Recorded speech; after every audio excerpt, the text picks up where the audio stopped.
The disease was spiraling out of control. Patients are waiting, some are dying outside.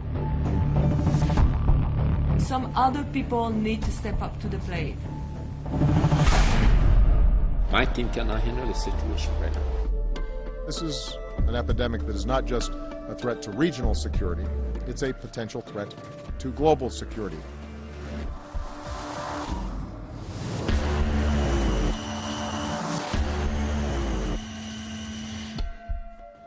Sweating, uncontrolled bleeding,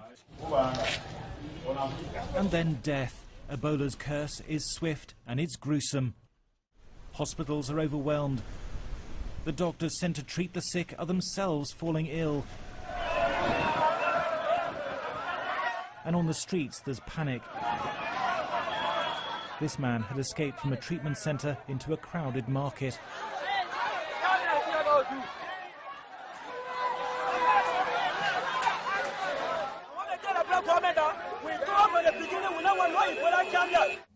The virus, once rare and confined to jungle villages, is now sweeping across a large part of West Africa. In Sierra Leone, health clinics are rudimentary. Patients are screened on arrival at government hospitals, those showing symptoms isolated. Not far behind are teams disinfecting every surface that might have been contaminated. One charity worker who's just returned from the country said the situation is even worse than he's seen in war zones. I was in Syria last year, and to be honest, being in Sierra Leone was a little bit spookier, to be honest, and it brought home to me the dangers that really selfless health workers, local health workers, aid workers and medics expose themselves to in the normal course of their work. In Sierra Leone's capital, Freetown, locals stocked up ahead of a 3-day lockdown. People will be confined to their homes until Sunday in the hope of slowing the spread of the virus. I've come to buy medication, food stuff, and all necessary things, even water at home, so that will not go through me and my family will not go through these constraints. Because within the 3 days, you will not have the opportunity to go out and do your shopping. Because if we stay at home, at least the health workers then will get the opportunity for know exactly whether they're sick, you know, and then will come out. So I feel it's important. It is better to stay at home for 3 days, even 21 days, than to lose thousands of people in a single day. So to me, I think it's very important and it's necessary, it's called for.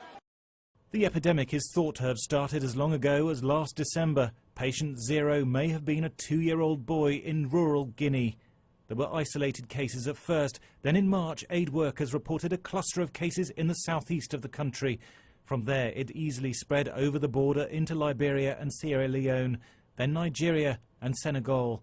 Once it reached crowded urban areas, cases began to rise exponentially. 400 by the beginning of June, 800 by July, 1,600 by August, and now 5,000, half of them dead.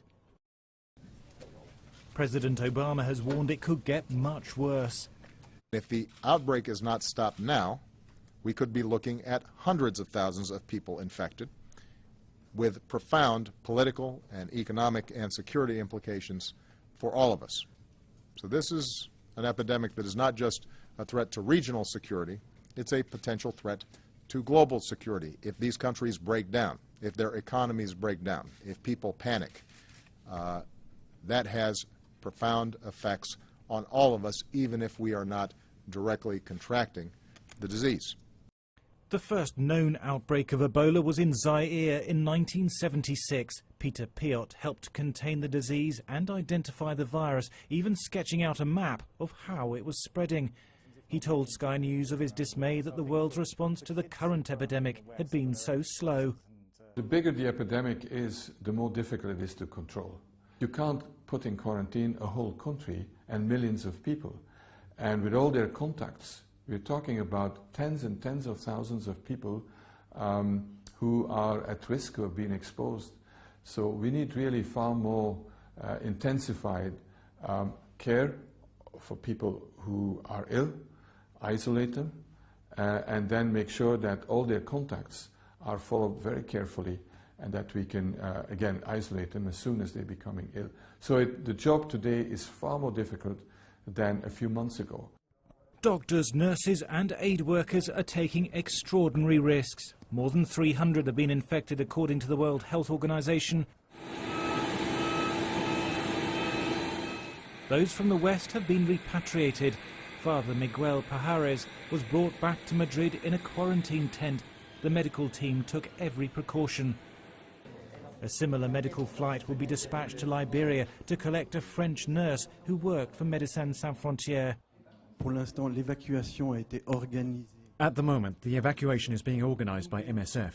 We have, ourselves, coordinated the evacuation, although we have asked that the World Health Organization and other authorities help coordinate. This is an American plane, the same one that's been used several times for numerous evacuations. But once again, it's taking too long. In the United States, Dr. Kent Brantley, a missionary medic, was also treated under tight security after being medevaced from Liberia. Now recovered, he appeared before a Senate committee. I came to understand firsthand what my patients had suffered. I was isolated and unsure if I would ever see my family again. Even though I knew most of my caregivers, I could see nothing but their eyes through their protective goggles when they came to treat me. I experienced the humiliation of losing control of my bodily functions, and I faced the horror of vomiting blood, a sign of the internal bleeding that could have led to my death. Dr. Brantley is one of a handful to have been treated with the experimental drug developed in this US laboratory. ZMapp contains 3 different antibodies to the virus, but just as doctors grew hopeful that it could increase the survival odds of the sick, supplies ran out. It's grown in genetically modified tobacco plants, and the next batch won't be ready for harvesting until December. In the meantime, the survivors of the disease, such as British nurse Will Pooley, may hold another possible cure. He was flown back to the UK by the RAF for treatment in a specialist isolation unit. Now recovered, he's travelled to the US to donate his blood to treat another victim. Traditionally, when you recover from a viral infection, just after that, the level of antibodies you have in your blood is very high. And we know from treatment of other hemorrhagic fevers, particularly in Latin America, that such so-called hyperimmune plasma can really save lives. Are you happy to go ahead? Yes. Now, do you have any questions? No. Okay. In Oxford, the first of 60 healthy volunteers has been injected with a possible vaccine. 10,000 doses are being made in the hope that the trial shows that it's safe and effective. The checks are being fast-tracked to get the vaccine onto the front line as soon as possible. It's pretty extraordinary. I've been doing vaccine trials for the best part of 20 years. We've never seen anything like this. So it might take us 6 months to a year to get a vaccine trial started. Having decided to do so, this has happened in a month. So from writing the grant application to get funding, regulatory approval, ethical committee review, manufacturing review, all the contracts, that has happened in a few weeks. And really what's happened is everyone from the regulators onwards have said, this is top priority, we'll just take your application as it comes in, and they turned around our regulatory application in 4 days. That is quite extraordinary. Even still, the vaccine won't be ready until early next year. It's medics and equipment that West Africa needs now. And the United States has this week promised a massive airlift. There'll be 3,000 military personnel to the region to provide medical and logistical support. They'll build 17 treatment centres, providing an extra 1,700 beds. They'll train 500 healthcare workers every week and provide 400,000 health and testing kits. In Liberia, the president welcomed the action plan in a television address. The first flight arrives on Friday. Ebola will not defeat us. Never. We have faced great tragedies before. These have tested us and shown our true character. I call on you to stand up again. We are fighting back, and we will win. British Airways has just suspended all flights to parts of Africa worst hit by the deadly Ebola virus. The airline won't be flying to Liberia or Sierra Leone until the end of August. And there are still no flights, a logistical nightmare for medical teams trying to reach the front line. Professor Piot is appealing to airlines, including British Airways, to reconsider. Of course, through airlines, people will travel to other parts of the world and may spread the disease, but you can, control that by checking people for having fever and symptoms and so on at exit of the country. But how can you make sure that supplies, protective equipment, even food for those in quarantine arrives in a country if all transport is impossible? How can doctors and nurses go to these countries from the outside if they can't take a flight? The World Health Organization says 10,000 local doctors and nurses and 600 international specialists are needed to cope with the situation as it is now. But as the epidemic gets worse, as it surely will, that will need to be ramped up. The doctor who put his own life on the line for that first Ebola outbreak is now appealing to health workers in the NHS.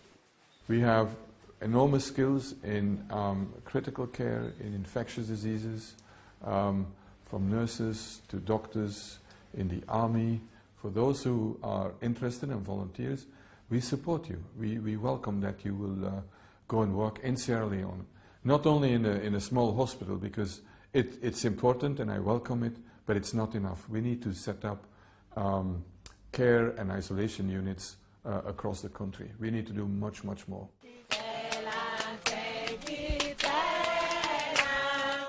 These are the survivors, waving their discharge certificates. They have much to celebrate. Amid an epidemic that's out of control, there is hope. Amen.